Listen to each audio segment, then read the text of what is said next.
25ஆம் தேதி மட்டக்களப்பு மாவட்டம் முழுவதும் வீட்டுக்குள் முடங்கி வீதிகளை வெறிச்சோட்டும் போராட்டத்தினை தமிழ் உணர்வாளர்கள் அமைப்பு ஏற்பாடு செய்திருக்கின்றது.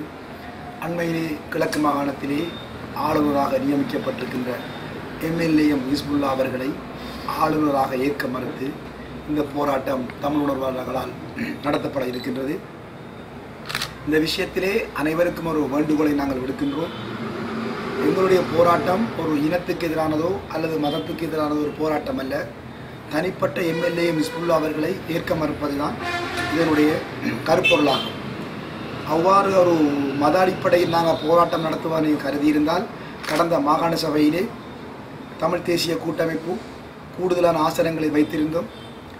அந்த வேளையிலே நசீர் ஹாபிஸ் அகமட் அவர்களை முதலமைச்சராக நியமித்ததற்கு தமிழ் மக்கள் மத்தியிலே அந்த அளவுக்கு பெரிய ஆர்ப்பாட்டங்களோ போராட்டங்களோ யாரும் நடத்த முன்வரவில்லை. ஆகையினால் கிழக்கு மாகாணம் பல்லின மக்களை கொண்ட பகுதி. இதிலே தமிழர்கள் ஆளுநராக வரலாம், அல்லது முஸ்லீம் ஆளுநராக வரலாம், அல்லது சிங்களவர்கள் ஆளுநராக வரலாம்.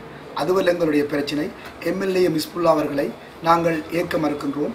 ஏனென்றால் இவர் பற்றிய பல பிரச்சனைகள், பல மன அழுத்தங்கள், பல பயங்கள் மக்கள் மத்தியில் இருக்கின்றது. இவர் நேரடியாகவே ஒரு செவியிலே கூறியிருக்கின்றார், தனக்கு வழங்கப்பட்ட அதிகாரங்களை பயன்படுத்தி ஒரு காளி கோவில் காணியை தான் அபகரித்ததாக கூறியிருக்கின்றார்.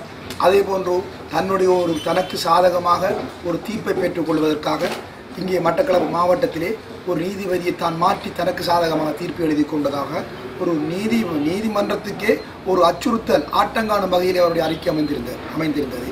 அந்த வாய் செய்திருக்கின்றார். அது மட்டுமல்ல, பாராளுமன்றத்தில் பேசியிருக்கிறார், வடக்கு கிழக்கு இணைந்தால் 26 ஓடும் என்று பேசியிருக்கின்றார்.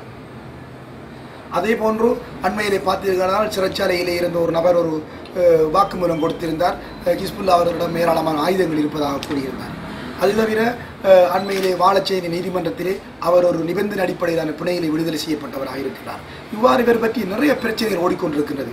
இப்படியான ஒருவரை ஆளுநராக ஏற்க மறுப்பதுதான் எங்களுடைய பிரச்சனை. அது மட்டுமல்ல, இவர் ஒரு கட்சி சார்ந்தவர். அரசியல் அமைப்பின்படி ஆளுநர் என்பவர் நடுநிலையானவராக இருக்க வேண்டும். இவர் அவர் இருக்கின்ற இந்த மாகாணத்திலே, இந்த மாவட்டத்திலே ஒரு கட்சி சார்ந்த அரசியல் நடவடிக்கையில் ஈடுபட்டு கொண்டிருக்கின்றவர். இவர் இந்த பதவியை வைத்துக் கொண்டும் தனக்கு சாதகமாக, தனது கட்சிக்கு சாதகமாக இவர் நிச்சயமாக நடந்து கொள்ளாத எந்த விதமான ஐயப்பாடுமே கிடையாது. அது மட்டுமல்ல, இன்று கிழக்கு மாகாண ஆளுநர் என்பது ஒரு கடிவாளம் இல்லாத குதிரை போன்றது. அவரை கண்காணிப்பதற்கு யாரும் கிடையாது. மாகாண சபையும் கிடையாது, முதலமைச்சரும் கிடையாது, மந்திரிகளும் கிடையாது, எவருமே கிடையாது. தன்னுடைய இஷ்டத்துக்கு வேண்டியதை செய்து கொண்டு போகலாம். இந்த விஷயத்திலே தமிழ் மக்கள் மத்தியிலே ஒரு பெரும் பயமும் ஒரு பதட்டமும் ஏற்பட்டிருக்கின்றது.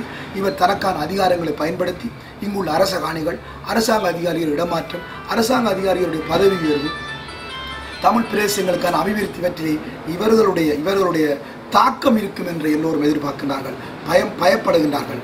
எனவே இவருடைய நியமனத்தை நாங்கள் ஏற்க மறுக்கின்றோம் என்று ஜனாதிபதிக்கும் இந்த நாட்டு மக்களுக்கு காட்டுவதற்காக நாங்கள் எதிர்வருகின்ற 25ஆம் தேதி மட்டக்களப்பு மாவட்டம் முழுவதும் வீட்டுக்குள்ளே முடங்கி வீதிகளை வெறிச்சோட்டும் போராட்டத்தினை நாங்கள் ஏற்பாடு செய்திருக்கின்றோம்.